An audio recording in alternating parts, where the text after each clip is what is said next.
Հետևիր սրտիդ ձայնին, այն քեզ ուզում է տանել անհայտ հեռուներ, վայելիր աշխարհի չքնաղ քաղաքներն ու արևոտ լողափերը նոր զգացողություններով, նոր համերով։ 2026-ը թող լինի հույսերի, մոտիվացիայի, նպատակների իրագործման տարի։ Եվ հիշեք, ամեն ինչ սկսվում է մեկ որոշումից։ Նոր տարին գալիս է նոր հնարավորություններով ու արկածներով։ Քո հաջորդ արկածը մեկ թռիչքի հեռավորության վրա է։ Travel with M 095 89 20 48 Բարև ձեզ հարգելի հեռուստատեղներ, մենք շարունակում ենք կարևորագույն թեմաների քննարկումները, այս բան ես զրուցել եմ Կարեն Մաճկալյանի հետ, շնորհակալ եմ պարոն Մաճկալյան ընդունելու համար։ Մենք լսեցինք Եվրոպայում հնչած հայտարարություններ,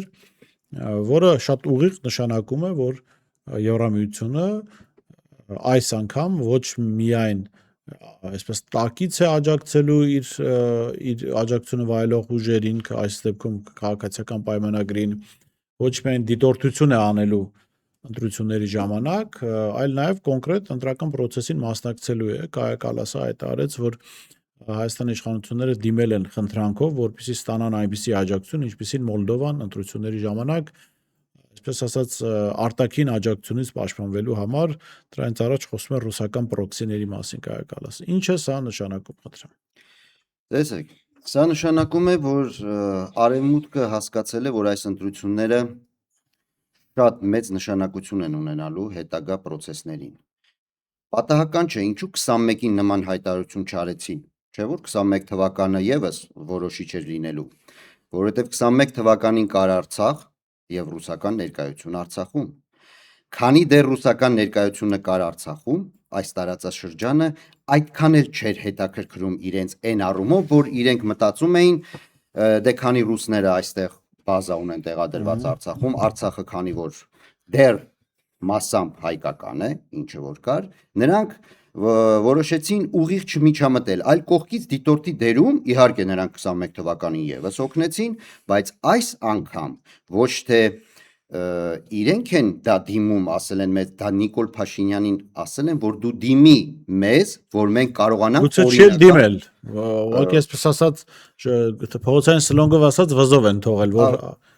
արդեն դիմել ես։ Հա, արդեն դիմել ես, որտեղ դա Նիկոլ Փաշինյանի որոշումը չի եղել։ Դա Նիկոլ Փաշինյանին ուղղակի process-ին իրավական հիմք տալու համար ասել են դու դիմի, որ մենք կարողանանք օրինական ներկայություն ունենալ, որովհետև հակառակ դեպքում դա կդիտվեր որպես արտաքին պետության թափանցում ներքին սուվերեն պետության գործերին։ Հիմա եթե մենք ինքնիշխան ենք,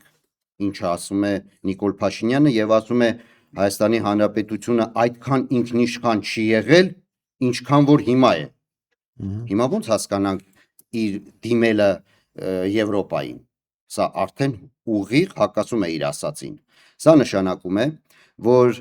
Արևմուտքը գիտակցում է, որ սա, այսպես ասեմ, կարող է լինել վերջին ընտրությունները Հայաստանի Հանրապետությունում, որովհետև տեսեք ինչ հիմա շատ լուրջ process-ներ են գնում։ Այստեղ հիմա Արցախը արդեն կուլ են տվել, այսպես ասած, հիմա մնում է այս Զանգեզուրի միջանցքի հարցը, եւ ոչ միայն միջանցքի հարցը, ամբողջ Սյունիքի, ասենց ասեմ։ Հիմա Արևմուտքը իհարկե Մոլդովայում իրենք ոնց արեցին։ Մոլդովայում եւս իրենք շատ ընտրատեղամասեր տեղադրեցին Եվրոպայում, ինչը որ առաջներում այդպես չէր, ավելի հնարավորություն ընձեռնեցին, որ ժողովուրդը ավելի մասսայական գնա ընտրություններին, ինչը որ օրինակ Ռուսաստանում մի երկու ընտրատեղամաս էին բաց, այո, իսկ Մոլդովայում Ընդհանուր Ռուսաստանում ապրում է այնքան մոլդովացի, ինչքան ամբողջ Եվրոպայում։ Միայն Իտալիայում կարծեմ 42 ընտրատեղամաս են բացել։ Չէ, Իտալիայում 75, 24 Մեծ Բրիտանիա։ Մի խոսքով 300 ընտրատեղամաս է բացվել, երկուսը Ռուսաստանում, մնացածը Արևմուտքում։ Այո։ Տեսեք, իրենց օգնությունը այդպես է լինելու եւ ոչ միայն այդպես։ Իրենք իրենց ներկայությունով, ստեղ իրենց այդ գրանտակեր կազմակերպությունների հետ մեկտեղ, սա ոչ թե ընտրություն է լինելու, սա հակառուսական քարոզ է լինելու։ Ամբողջ ընտրական process-ին։ Սա միայն ընտրություն չի։ Դե լավ, հիմա ինչ է անում Ռուսաստանը այս ֆոնին։ Հիմա փաստորեն Արևմուտքը հայտարարեց, որ ինքը Հայաստանի ներքին ընտրական process-ին մասնակցելու է։ Լավ, եթե Ռուսաստանը այստեղ մտածելիք ունի, ինքն էլ պիտի անելիքներ ունենա, որովհետև այնպես չի, որ Ռուսաստանն է առաջին քայլը արա, առաջին քայլը արևմուտքն արել է, ասում է, ես մասնակցում եմ Հայաստանի դրական գործընթացներին։ Տեսեք, ստեղ ոնց է ստացվում։ Հայաստանը դիմել է։ Հայաստանը հիմա չի դիմում Ռուսաստանին։ Այստեղ շատ կարևոր հարց է։ Հայաստանը դիմել է Եվրոպային։ Եթե Հայաստանը դիմեր նաև Ռուսաստանի, Ռուսաստանը կամ հիմա դիմի Ռուսաստանի, ասի դուք էլ օգնեք, որ ստեղ օբյեկտիվ ընտրություններ լինեն, Ռուսաստանն էլ կարող է ասել, մենք էլ գանք մասնակցենք, բայց ինքը դիմել է միայն Եվրոպային։ Որովհետև գիտակցում է, այս ամբողջ ընտրական process-ը լինելու է հակառուսական քարոզ։ Ստեղ ուրիշ ինչ որ նույնիսկ ներքաղաքական հարցեր չեն լինելու։ Ստեղ այդ ինչ որ ժողովրդի գլխին լոլոներ կարդալով այդ անցնենք։ Այս անգամ լինելու է ավելի կոշտ, ավելի կոպիտ, որովհետև սա աշխարհաքաղաքական ձևափոխում է լինելու այս ընտրություններից հետո։ Ստացվելու է ձեր գնահատումը։ Մոլդովայում ստացվեց, ընդ որում Մոլդովայում պրո-արևմտյան եւ նախագահի տեխնացուն եւ հետո խորհրդարանական ուժը իր ղեկավարած պարտվել են բուն Մոլդովայում ապրող մոլդովացիների քվեարկությամբ։ Այդ հաղթանակը այսպես կոչված հաղթանակը հնարավոր է եղել ձևակերպել միայն Եվրոպայում բնակվող մոլդովացիների քվեարկության շնորհիվ։ Այո։ Հիմա տեսեք, դուք ասում եք ստացվելու է, ամեն ինչ կախված է նաև ընդդիմությունից։ Ինչ է անում հիմա ընդդիմությունը։ Հիմա ընդդիմությունը Համարժեք է։ Հիմա մենք լսեցինք եղան հայտարարություններ, Իշխանը Սաղաթելյան, Անդրանիկը Թևանյան, Արմենը Աշոտյան դատապարտեցին Կալասի հայտարարությունը, բայց միայն դատապարտումը բավարար է։ իհարկե ոչ։ Ինչ պետք է անել։ Նախ ես կարծում եմ ընդդիմությունը պետք է վերլուծի 2021 թվականի ընտրությունները։ Ինչ եղավ, ինչ սխալներ թույլ տվեցին այն ժամանակ։ Կարծում եմ այս անգամ պետք է նաև շատ ուշադիր լինեն տեխնացուների վերաբերյալ ընդդիմադիրները, որտեղ հիմա մենք նայում ենք ֆրակցիայում ընդունենք 7 մարդուց, ընդունենք նույն հանրապետական կուսակցություն, այնտեղ արդեն երկու падգամավոր, անկախ падգամավոր էին, ճիշտ է, արդեն դուրս էին եկել։ Տարոն Մարգարյանն էլ լրացրել են քրեական գործը։ Այո, այո։ Միջև այդ բլբուլ էր կտրել։ Դե հիմա հասկանում եք, սա ընդհանուր process է, սա միայն ընտրությունը չի, այս եկեղեցու արշավն էլ է կապված դրա հետ։ Դե բնական է։ Իհարկե, եթե տեսեք, եկեղեցին համարում է հայ ժողովրդի պատմության հենասյունը։ Եթե եկեղեցին հանենք հայ ժողովրդի պատմությունից, այն ոնց տակը բան չի մնա։ Նիկոլ Փաշինյան, եթե լսես, KGB-ն է ստեղծել եկեղեցի։ Չէ, դե հիմա հասկանալի է այդ ամեն ինչը, բայց տեսեք ինչու եմ ես կարևորում։ Եթե հիմա մենք չենք անդրադառնում հայ ժողովրդի պատմությանը, անդրադառնում ենք Հայաստանի պատմությանը, Նիկոլ Փաշինյանի ասելով 18 թվականից այս կողմ, էլ նշանակում է ինչի մասին կարելի է խոսել։ Հասկանում եք, բայց դե մի հատ շատ կարևոր հարց կա։ Տեսեք, 2018 թվականին հանձնվեց մեր աշխարհիկ պետությունը, այսպես ասած, շատ հեշտ։ Եվ ես չեմ ցանկանա, որ վեհափարը կրկնի Սերժ Սարգսյանի սխալը։ Իդեպ, հետաքրքիր է, պարոն Մաչկալյան, որ դուք ասում եք չեմ ցանկանա, այստեղ ես ձեզ համաձայն եմ, որ Նիկոլ Փաշինյանի միացած Միքայել Սրբազյանի ձևակերպում Տիրադավ Վազգեն Միրզախանյան ասում էր, օրինակ էր բերում, ասում էր, այդ տեսեք 18 թվականին Սերժ Սարգսյանն ինչքան լավ բան արեց, իշխանությունը հանգիստ հանձնեց եւ ինքը կարծում էր, որ կաթողիկոսը պիտի կրկնի Սերժ Սարգսյանին։ Դե տեսեք, այո, հիմա կաթողիկոսը պետք է դիմի ազգին կոչով, սա լուրջ, շատ լուրջ պետք է կոչով դիմի հայ ազգին, որ հետո այնպես չստացվի, որ հայ առաքելական եկեղեցին, այսպես ասեմ, պառակտվի եւ հետո ասի ես գիտեի, որ սա հակաեկեղեցական արշավ է, հասկանում եք, ինչը որ Սերժ Սարգսյանը նշեց, որ մենք գիտեինք, որ սա հակառուսական եւ հակաարցախյան շարժում է։ Եթե գիտեիք, ինչու չէի կոչում դիմում ժողովրդին։ Հասկանում եք, sense հարցեր կա։ Հիմա ես կարող եմ նաեւ ավելացնել հակաքրիստոնյա ուժեր են։ Դրա համար պետք է անպայման դիմի ազգին, որովհետև մարդիկ գիտեք ինչ ասում են, մենք ինչ իմանայինք, բա մեզ մեկը չեկավ չասեց, չէ՞, հիմա 2018 թվականից ինչքան մարդիկ են, որ արդեն այսպես ասած քննադատում են իշխանությանը եւ ասում են մենք չգիտեինք, մենք ինչ իմանայինք, մեզ ոչ մեկ չասեց։ Հասկանում եք, մենք կարող ենք օրերով, ամիսներով զրուցել, խոսել, բայց այլ բան է, երբ որ երկրի ղեկավարն է դիմում, կամ այլ բան է, երբ որ հոգևոր առաջնորդն է դիմում կոչով հայ ազգին, ոչ ժողովրդին։ Վեհապարը 10 միլիոն հայի վեհապարն է։ Վարչապետը 3 միլիոն ժողովրդի։ Ստեղ պետք է դա էլ հաշվի առնենք։ Միայն Դուք որ պարոն Մաչկան, դուք որ նայում եք arczepiskopos Կճոյանին, զգում եք, որ եկեղեցին ոնց որ բարեփոխվելու է։ իհարկե ոչ։ Իհարկե ոչ։ Ստեղ գիտեք ինչ, ստեղ Այստեղ մամուլում լուր գնաց, որ իրեն են ուզում դարձնել կաթողիկոս։ Գոնե սկզբնական փուլում։ դե սկզբնական կարող է, բայց սա շատ ավելի հեռու գնացող նպատակներ ունի։ Եվ եթե մյուս կողմից իմ կարծիքով եթե Աստված մի առաստ է, Նիկոլ Փաշինյանը կարողանում է վեհապարին հեռացնել, Փաշինյանի պատկերացրած եկեղեցին պիտի միայն Կճոյանը գլխավորի, որտեվ ուրիշ ձև չի կարող լինել։ Ես չեմ կարծում, որ Կճոյանը կղեկավարի։ Ես ձեզ ասեմ, սա ձեր ասած միջանկյալ ինչ որ կարգավիճակ է ունենալու, սա շատ ավելի հեռուն գնացող process է։ Տեսեք, մենք ունեինք երկու հոգևոր կենտրոն։ Մեկը Ամարասն էր, որը գտնվում էր Արցախում, մյուսը Էջմիածինն է։ Դրանք կարծես նույն ժամանակաշրջանում ստեղծված եկեղեցիներ են, հասկանում եք։ Եվ մեզ տրվել է աշխարհիկ մի շնորհ, որ մեզ պատկանում է Գեղարդը, որպես սեփականություն հայ առաքելական եկեղեցում։ Եվ ով տիրում է Գեղարդին, նա տիրում է հոգևոր աշխարհին, ընդհանուր, այսպես ասեմ։ Եվ Գեղարդը համարվում է ամբողջ քրիստոնյաների սրբազան մասունք։ Հիմա տեսեք, սա ավելի խորը գնացող process է։ Հիմա կամ Գեղարդն են ուզում տեղափոխեն Վատիկան, ես տենց շատ ուղիղ ասեմ, կամ Վատիկանն են ուզում տեղափոխեն Էջմիածին, որը որ կստացվի։ Եվ սա ուզում են անել, տեսեք, պատահական էր, որ 7 վերքում հայտնվեց այդ աղանդավորների կյանքի խոսքի ղեկավարը։ Ու հերքվեց, որ ասում են այդ մարդը այդտեղ չի եղել։ Դե լավ։ Շիրակի ԱԱԾ պետ եղել։ Հա, լավ, հասկացա։ Ես կարծում եմ իհարկե այդ կյանքի խոսքի առաջնորդը ավելի բարոյական մարդ է, քան Շիրակի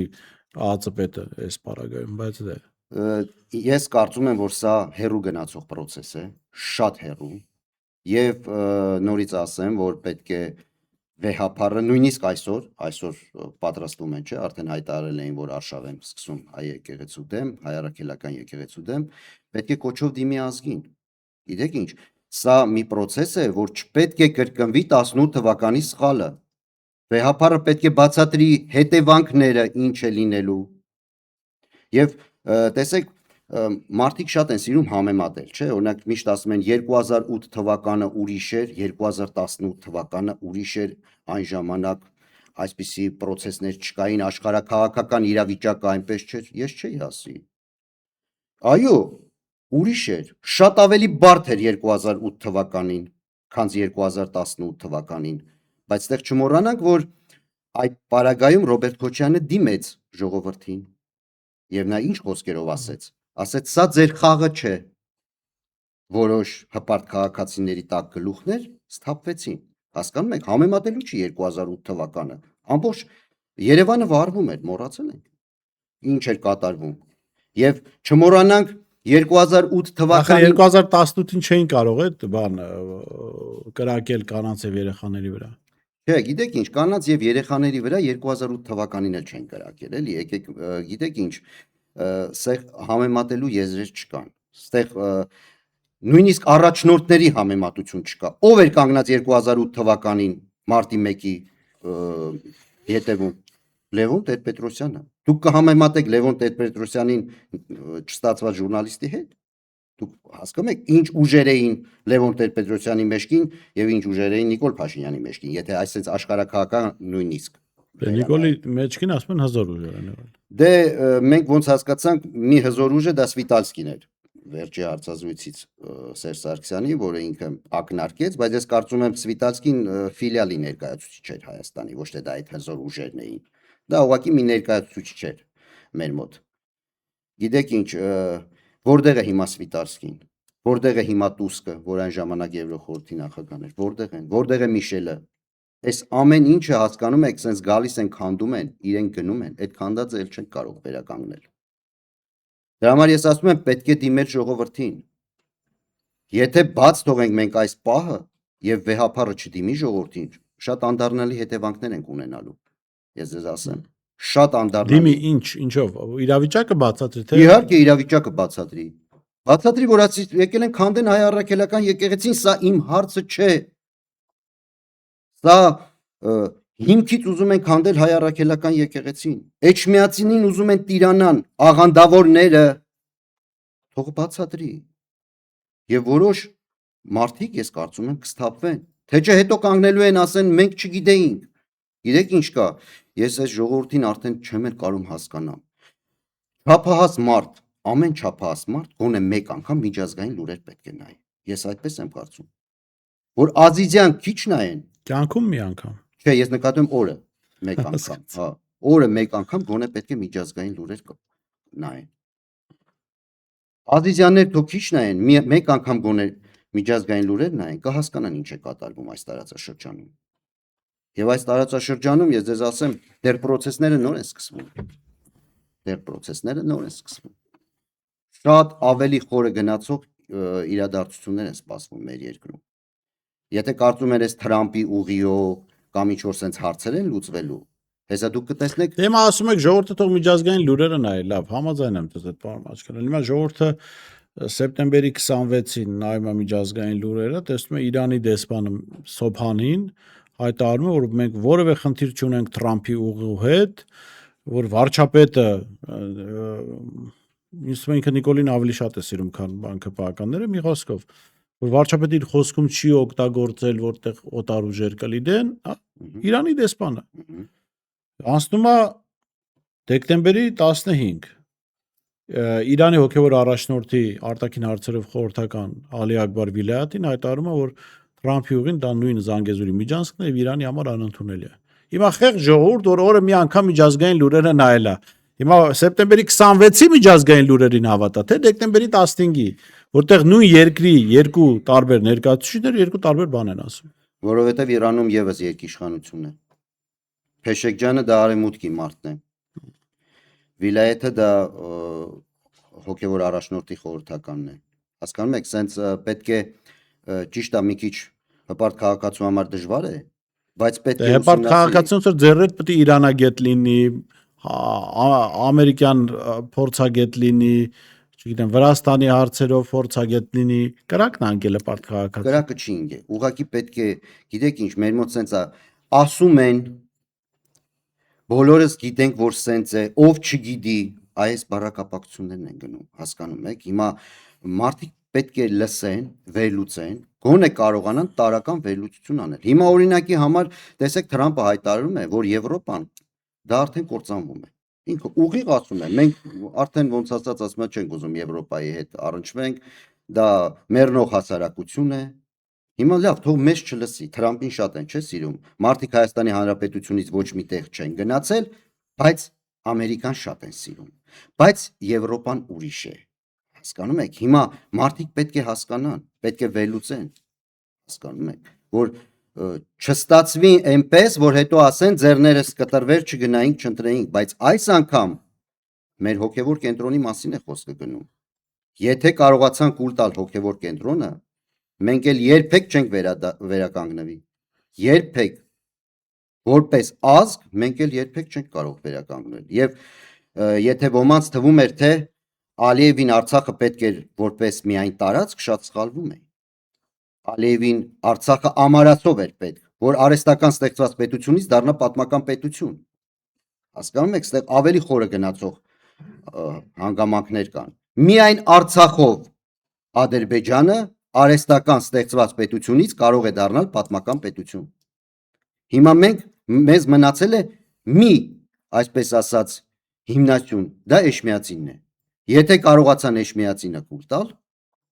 ես կարծում եմ սա հայ ազգի վերջին կետն է։ Դե հիմա իշխանությունները պատրաստ են գնալ բռնությունների, զանգվածային անկարգությունների, ուժի գործադրման։ Ինչ անի ժողովուրդը։ Ժողովուրդը ինչ անի։ Այ եթե ժողովուրդը մի քիչ ուղեղ ունենար եւ հավաքվի այն քանակի, ինչ որ հավաքվել էին հրապարակի տոնածառի լույսերի վարման օրը, կտեսնեիք ինչքան ժողովուրդ կար իրար հերթ չտալով։ Ոչ թե իջնեին հրապարակ այդ տոնածառի հրավառությանը, այլ իջնեն հիմա Էջմիածին եւ ցույց տան իրենց դժգոհությունը, կարծում եմ այլ հունով կգնա process-ները։ Որովհետեւ Եթե չգնան, կարող է մյուս տարի արդեն տոնածառ չվարվի, ես ձեզ ասեմ։ Արդեն կարող է մոմավառություն լինի Հայաստանի Հանրապետությունում։ Դա գիտակցում են թե չէ, հիմա ասում եմ։ Հասկանում եք, մարդիկ ասում են մարդ չկա, որ գան մեզ չզգուշացնել։ Հիմա ես եկել եմ ասում եմ, բայց ինձ կարող է չհավատալ եւ չվստահել, բայց հոգեվոր առաջնորդին կվստահեն։ Շատ մարդիկ կվստահեն, ես կարծում եմ, եւ Սփյուռքից, եւ Հայաստանից։ Դրա համար կոչով վեհապարը պետք է դիմի ազգին եւ բացատրի հետևանքները։ Սա եթե 18 թվականին աշխարհիկ պետությունը վերցրեցին, հիմա հոգեվորն են վերցնում մեզանից։ Ինչ պետք է անի ընդդիմությունը։ Ընդդիմությունը նախ պետք է ընդդիմությունը, եթե իրար չեն կարողանում օգնել, ապա չխանգարեն։ Եվ ես կարծում եմ շատ խանգարողներ կան, ես ձեզ ասեմ հիմա։ Մարդիկ կան գիտակցելով, որ իրենք շեմը չեն հաղթահարելու։ Իրենք գիտակցում են, չէ՞ որ չեն հաղթահարելու։ Գնում են մտնում են այս process-ների մեջ։ Եվ այդ ձայները փոշիացնելով թույլ չեն տալու այն առաջնորդին ընդունենք, որը որ կարող է շանս ունի, որ այս ամեն ինչը կարող է հաղթահարել եւ ասում է, որ ես կարող եմ այս իրավիճակից դուրս բերել, այդ մարդուն թույլ չեն տալիս, որ այսպես ասած լիովին իրեն ներուժով մասնակցի process-ներին։ Խանգարողները շատ են։ Հասկանում եք, եթե չխանգարեն, շատ ավելի Տեսեք, բան աչքերան, դուք դժգոհում եք ժողովրդից, բայց ես կարծում եմ պետք է դժգոհել քաղաքական էլիտայից։ Մենք չունենք, որովհետև ժողովուրդը, հիմա մարդիկան ներկայանում են որպես էլիտա, ժողովուրդը ես կարծում եմ ենթագիտակցորեն միշտ ճիշտ է դուրս գալիս, այսինքն հավաքական իմաստով մարդիկ չեն կարող միշտ սխալվել, աստվածային ինչ-որ ճշմարտություն գտնում են։ Բայց ժողովուրդը ասենք ոնց դուք ասում եք երբեք Միացյալ Նահանգներում չեն եղել, բայց Տրամպին սիրում են, չէ՞։ Հիմա այդ նույն Տրամպին սիրող ժողովուրդը նայում է, որ Հայաստանում կա քաղաքական առաջնորդ ներկայացող մարդ, ով պատրաստվում է Հայաստանի տարածքների ազատագրումը, այդ տարածքները Տրամպի եւ նրա կնոջ անունով անվանակոչելով։ Այսինքն Սև լիճը կդնենք Տրամպի անունով, ջերմուկի սարերը միջև սոսիների պուրակ Տրամպի կնոջ անունով։ Ես կարծում եմ, եթե հունիսի 7-ին այդ մարդու մոտ բան չստացվի, կարող է Գեմարոյի բուժման կենտրոն բացել, Տրամպի անունով սկսեն Գեմարոյ բան բուժել, կամ ճողվածքներ, կամ տարբեր տեսակի հիվանդություններ։ Բայց ախր ժողովուրդը այս մարդկանց է տեսնում հեռուստատեսությամբ, տարբեր եթերներում, կոստյում հագած, հա, լավ մեքենայով շրջելիս, ասում եմ, եթե լավ, այս մարդը, որը աշխարհատես է, որը ՄԻՊ է եղել, որը փոխնախարար է եղել, որը դատախազ է եղել նախկինների ժամանակ, եթե ինքը կարծում է, որ Տրամպի անունով կարելի է հող ազատագրել, ուրեմն դե մի բան կա էլի, երևի եկեք սիրենք Տրամպին։ Տեսեք, ես հասկանում եմ դուք ում մասին եք ասում։ Հիմա ինքը ինչ ուզի կարա հայտարարի։ Սա էլի արևմուտքից եկած մեսիջներ ես ձեզ ասեմ։ Ինչ նշան Տրամպի անունով։ Իսկ 2020 թվականին ով էր Միացյալ Նահանգների նախագահան։ Տրամպը չէր մեր պատերազմի ժամանակ։ Ինչ արեց Տրամպը։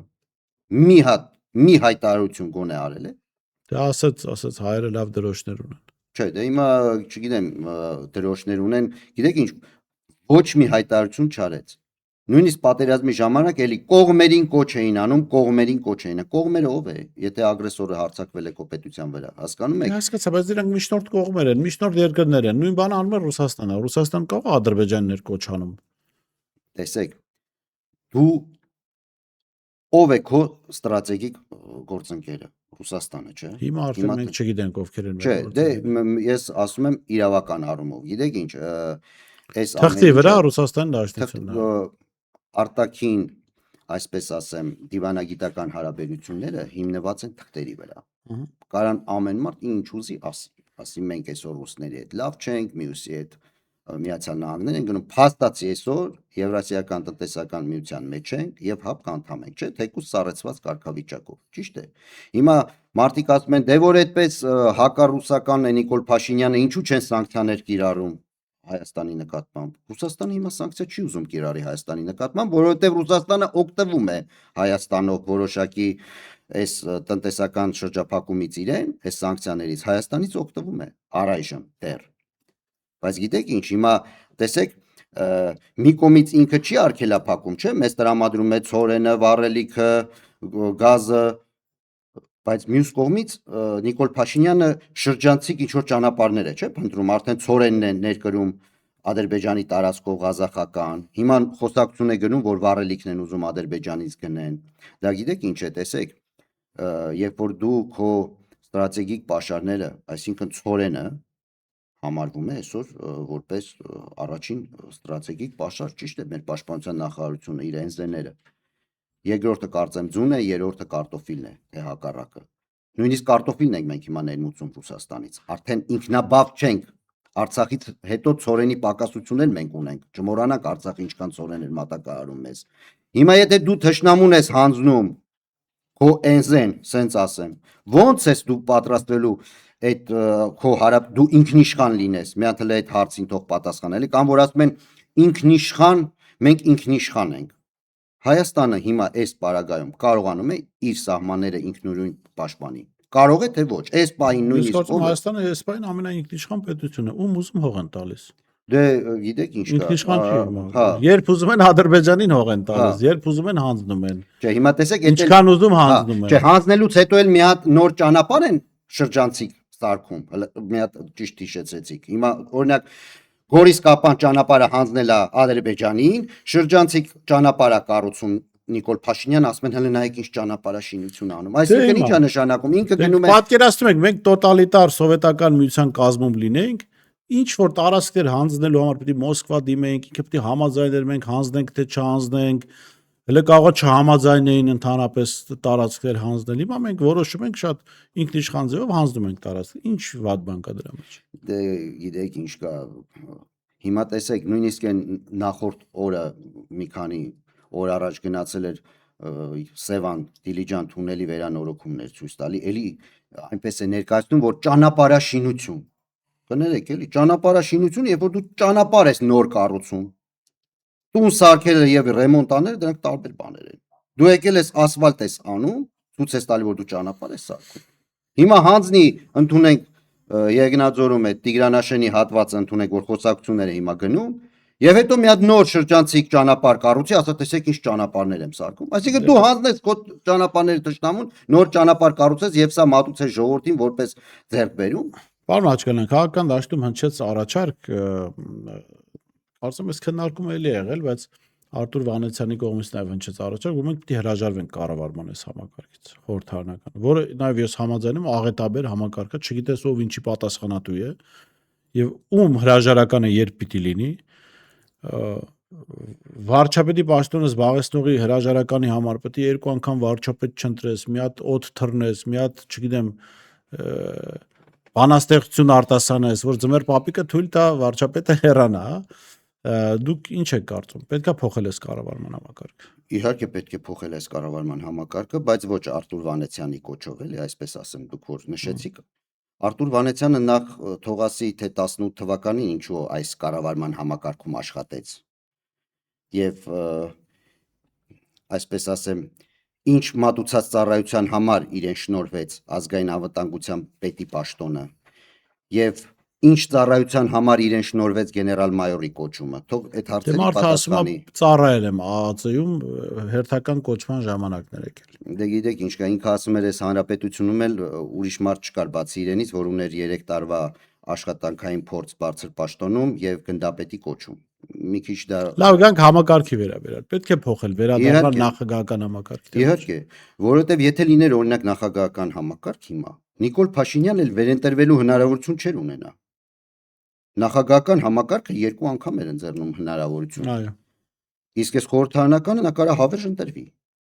Հասկանում եք, հիմա այս process-ները, այս սահմանադրություն գրողներ պետք է պատասխան տա։ Սա ինչ սահմանադրություն է։ Ու գրողները ընդդիմություն են արդեն։ Դե այո։ Բայց սա սահմանադրություն չէ։ Սա հնարավորություն է ընձեռնում, որ Նիկոլ Փաշինյանը հավերժ ընտրվի։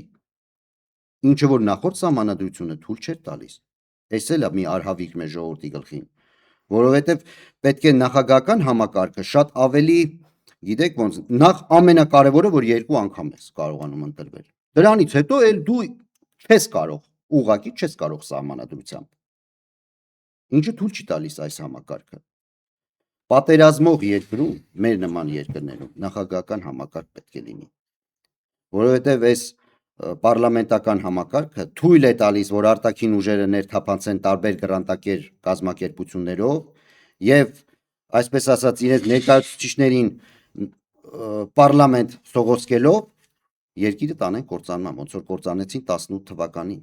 Եվ գիտեք ինչ, 18 թվականին եւս պետք է Սերժ Սարգսյանը դիմեր ժողովրդին։ Եվ ոչ միայն ժողովրդին, եթե պետք է, նաև պետք է դիմեր դաշնակցին։ Ինքը Ու դա եւ- այդ հարցի պատասխանը տվել է, խնդրում նայեք իր հարցադրույցները, ասում է, որ դա արժանապատվիվ չէր, եթե ես դիմեի Ռուսաստանին իշխանությունը պահելու համար։ Չէ, ինքը Մարդ ասեց, ուղղակի ինքնիշխան որոշում է կայացրել։ դե ինքը ասեց, ես իմ աթոռի համար երբեք չէի Այո։ դիմի, ճիշտ է, իսկ Սերժ Սարգսյանի աթոռը չէր։ Դա 10 միլիոն հայության հայրենիքի հարցն էր։ Սա եթե քո բիզնեսի հարցը լինի, դու կարող ես դիմել կամ չդիմել։ Սա քո դիմելու, ախր հասկանում եք, այս սա պետք է մենք հասկանանք։ Ինչ է նշանակում իմ աթոռի։ Սա ձեր աթոռը չէ։ Սա ձեզ տրվել է հնարավորություն 5 տարի ժամկետով 2 անգամ վերընտրվել եւ վերջ։ Դուք աշխատող եք այս պետության համար եւ պետք է պաշտպանեք պետության շահերը։ Հասկանում եք, ես տարբերությունները, որ հիմա ձեզ ասում եմ 2008-ի եւ 2018-ի, այնտեղ Ռոբերտ Քոչյանը պահեց սահմանադրության կարգը, որի համար հիմա ինքը Հա, դատապարտվում է։ պահես տվեց Սերժ Սարգսյանին։ Չէ, դե գիտեք ինչ կա, հիմա այդ տեխնացու ինքը բացատրություն տվել է արդեն այդ առումով։ Ես այդ հարց տվել եմ երկրորդ նախագահին, ինքը ասաց, որ ուրիշ տեխնացու ունենալու իմաստով, հա, որովհետև այն ժամանակ իր լիազորությունները, հնարավորությունները թույլ տալիս են ուրիշ մարդ լիներ նախագահ։ Ոչ թե ինքը ընտրություններով ուրիշ մարդ դարձներ, այլ առաջադր իր տեխնացուն որպես իր ավաջորդ այլ մարդու ներկայացնել։ Ասաց, որ եթե իմանար այսպես է լինելու կմտածեր դրա մասին։ Այո, նա հանրային ասել Բայց է։ պիտի իմանար, չէ։ Չէ, դե գիտեք ինչը, այն ժամանակ ես կարծում եմ ինքը Արցախի հարցը կար, ճիշտ հասկացեք, եւ Արցախի հարցի խնդրի լուծման ճանապարհը շատ մարդիկ չգիտեն մեր երկրում։ Մի քանի մարդ են տիրապետում, որից մեկն է նաեւ Սերժ Սարգսյանը։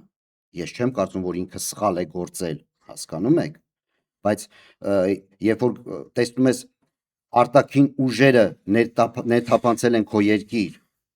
եւ փորձում են ստեղ ինչ որ թավշյա հեղափոխություն անել, դու պետք է դիմես քո դաշնակցին, եթե այսպես ասած հզոր ուժերի ես դու։ Ինչպես Ղազախստանը դիմեց։ Իհարկե։ Եվ պահեց իշխանությունը։ Իհարկե, որովհետեւ ես ասում եմ, սա քո աթոռը չէ, սա 10 միլիոն հայության հայրենիքն է։ Եթե պետք է դիմես, պարտավոր ես դիմել։ Եթե պետք է պարտավոր ես խնդրել,